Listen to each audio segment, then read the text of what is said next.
ჩვენი გადაცემა ხალისიანად რომ გავაგრძელოთ, ქუთაისიდან საგანგებოდ მოვიპატიჟეთ ბატონი დავით ლიგლიკაძე.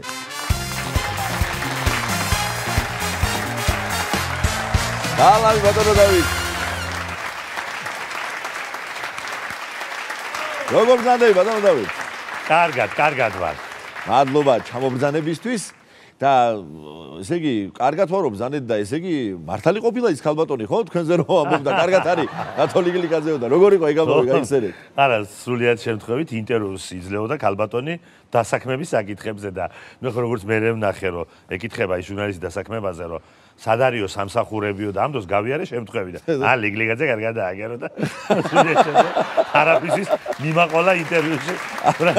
ჟურნალისტო მერე შეხედა რომ მე დამინახა და იმიტომ თქვა ჯერ ვერ გაიგო რა შუაში იყო ლიგლიკაძე იმ ინტერვიუში და არა მართლაც ძნელია შეედავა ქალბატონს ვიდრე თქვენ Facebook-ს რო ჩაყვება კაცი და ერთი ჩასრულოა საკმარისი რომ ხან დუბაიში ბრძანდებით, ხან ინტერვიუს აძლევთ, ხან რაღაც რეკლამას უკეთებთ, რომელიღაცა პროდუქციას და პლუს არის გრიმს იკეთებთ თეატრალური გამოსვლისთვის ემზადები და აი თეატრზე მინდა კითხოთ რა ხდება თქვენკენ და თეატრალურ ისტორიებზეც მინდა რომ გადავიდეთ. კი ბატონო ისე როგორც ტურიზმში და ჟურნალისტიკაში თეატრი ჩემთვის ერთ-ერთი ძირითადი პროფესიაა, ბავშვობიდან თეატრში ვარ, თეატრალურ ინსტიტუტში ვსწავლობდი და ეხლა ხან გამიმართლა, ნამდვილად გამიმართლა გოჩა კაპანაძის სპექტაკლში იავნანამ რა ქნა დაიდგა ქუთაისში.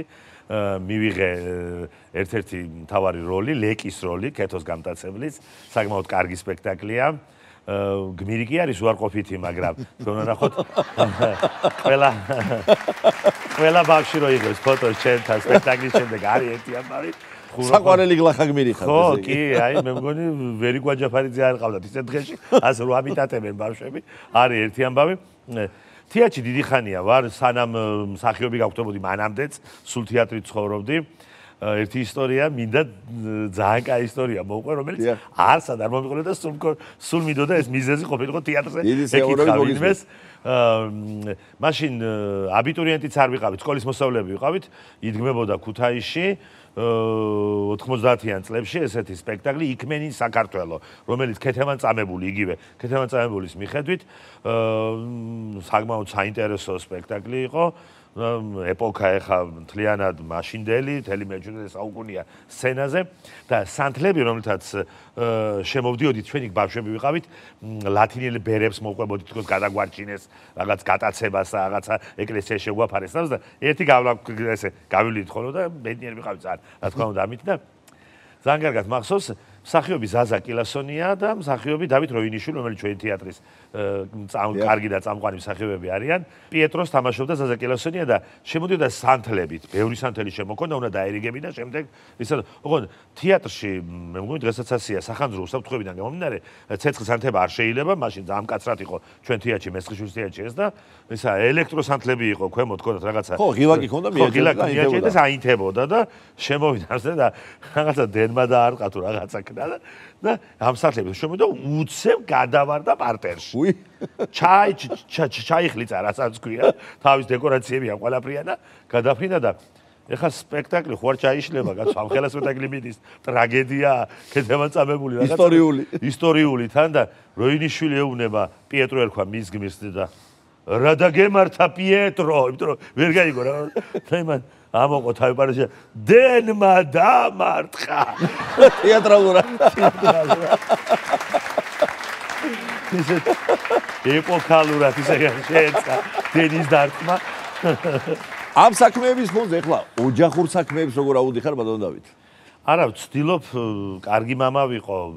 ვეღარ მოვაფასე ხმა, მაგრამ კარგი მამა ვარ თქვა, იმიტომ რომ მე ჩემი მეუღლე მეჩხუბება რაღაც გადაცემებში, რომ კარგი მამა, რაღაც აკეთიკეთ და ხო, მე შევხვედრია ხშირად. ხო, მაგრამ ეხლა მეჩხუბება, რომ ეხლა სუწასული ვარ. მარტო წელს 26 ჯერ გავედი ქვეყნიდან.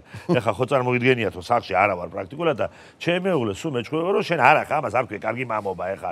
მარტო რაღაცა გასაგებია, რომ მუშაობ, ფული შემოგაგ რაღაცა უზრუნველყოფილი ხარ ელემენტარულით ასე თუ ისე, არ ნიშნავს კარგ მამობას და სადღაც ვეთანხმები, ყველაფერს უნდა ჩაერთო, ხო? მithens ახლა ბავშვი სკოლის მოსწავლე გახდა და რომ ჩამოვედი, მითხარ რომ ძალიან დაღლილი კი ვიყავი, ღამენათები, ნაფრენი რაღაცა, რომ გამოიყვანეო სკოლიდანო, ბავშვი გაუხარდება, შენ რო დახვდებიო, ამაზე კაი სოფეს ვერ გააკეთებო, ვიდრე რაღაცი ჩამოტანაო და იმ ჩამოტანეზეც არ გიждდებიან დიდას რაღაცა. ბოლოს ბავშვმა მითხრა, ეპაჭაბუჭე, მეორე რაღაც ჩამოიტანა. სადისავლა ეს ქუთაისურის ასე. ხო და ისა დავხვდი ახლა ბავშვს და მოვიყვანე სახლში და მეუღლე მეუბნება რომ ეს რა არისო? რა არის? მე ვთქვა შეგეშალაო, რა შემეშალა? მე ვთქვა წადი სკოლაში და დააბრუნე ახლავეო. ვიმე გადავირიე, ბავშვი ველაპარაკები გზაში ბავშვი თავის თავ. შემხედე ჩემი შვილი.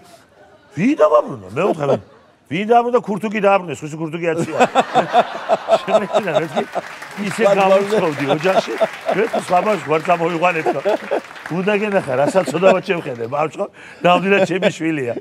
ეხლა ამდენი გაფრენა, გამოფრენა, ჟურნალისტური საქმიანობა 1000 სხვა როგორ აუდიხართ ამ ყველაფერს და როგორ აბამს თავს? აი სხვათა შორის ხშირად მიფიქრია რომ ვასწრებ, ყველაფერს ვასწრებ და ხანდახან მეუბნები რომ არიღლებიო, მისა საქმე რომელიც მიყვარს არ მღლის ის საქმე რაღაცნაირად. მე ვიღლები როცა ამ საქმეს არ ვაკეთებ მასში. ხო და ყველაფერი მაგათაც ხალხია ვერ აკეთებს, ვერ მოთხოვ ყველას რომ ეხა დილას ჩამოფრინდე ღამენათევი, მერე წახვიდე ჭიათურაში ლექცია ჩაატარო, ჭიათურიდან ჩამოხვიდე ორი სპექტაკლი ითამაშო, მერე მეორე დღეს კიდე რაღაცა გაფრინდე, ახლა ვერ მოთხოვ, ზოგს ფიზიკურად ვერ გაუძლებს. ხო და მაგათაც მეგობარი მყავს, საღეჭი რეზინის გეჭო და სეირნობა არ შეუძლია ერთდროულად.